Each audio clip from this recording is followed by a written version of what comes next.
আসসালামু আলাইকুম সুপ্রিয় দর্শক, আপনারা জানেন সামনে ঈদুল আজহা মানে বরকি ঈদ।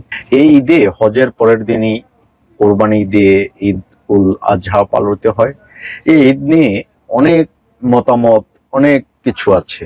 যেমন সৌদি যেদিন ঈদ হয় এর পরের দিন বাংলাদেশ ঈদ হয়, এমন অনেকেও দেখা গেছে এর 2 দিন পরেও ঈদ হয়। তো জ্ঞান বিজ্ঞানের চর্চায় উন্নতিতে দিনের দিন এই ইয়ে কাটছে বলে আমার মনে হচ্ছে। যেমন আমরা শুক্রবারের জুমার নামাজ কিন্তু একই দিনে পড়ি সারা বিশ্বে সময়ের ব্যবধানে। হ্যাঁ, বাংলাদেশের সময় এরকম, সৌদি আরবের সময়ে ওই সময় অনুযায়ী ওখানে পড়ে, কিন্তু দিনটা তারিখটা একই হয়। কিন্তু ঈদের বেলায় সবে বরাত, সবে কদর, চাঁদের বেলায় এটা ভিন্নতর হয়ে যায়, একদিন পর হয়ে যায়। তো আজকে সময়ের কণ্ঠস্বরে একটি রিপোর্ট যে প্রকাশ হলো ঈদুল আজহার চাঁদের ছবি।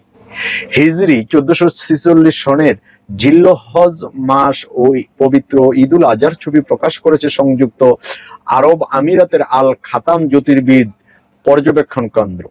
এটি আবুধাবির মরুভূমিতে অবস্থিত। মঙ্গলবার 27 মে সংবাদ মাধ্যম গালফ নিউজের এক প্রতিবেদনে তথ্য জানানো হয়। গালফ নিউজ জানায়, মঙ্গলবার স্থানীয় সময় সকাল 7:05, সকাল 11টা ও দুপুর 3:15 চাঁদের আলাদা 3টি ছবি তোলা হয়। পরবর্তীতে আনুষ্ঠানিকভাবে সন্ধ্যার পর চাঁদ ওঠার তথ্য জানায় আরব আমিরাতে সরকার। আরব আমিরাতের পাশাপাশি সৌদি আরব ও জিলহজের চাঁদ দেখা গেছে। ফলে দেশগুলিতে আগামী 6 জুন ঈদুল আজহা উদযাপিত হবে। এছাড়া 5 জুন হবে আরাফাতের দিন। সৌদির তুমাইর পর্যবেক্ষণ কেন্দ্র থেকে জিলহজের চাঁদ দেখা গেছে।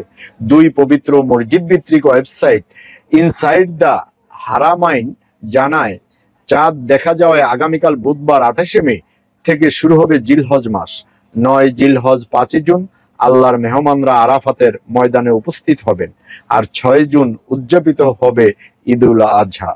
তাহলে কি এবারও বাংলাদেশে 7 জুন পালিত হবে, নাকি এর আগে ঈদে সৌদির সাথে মিল রেখে, মধ্যপ্রাচ্যের সাথে মিল রেখে 6 জুন পালিত হবে?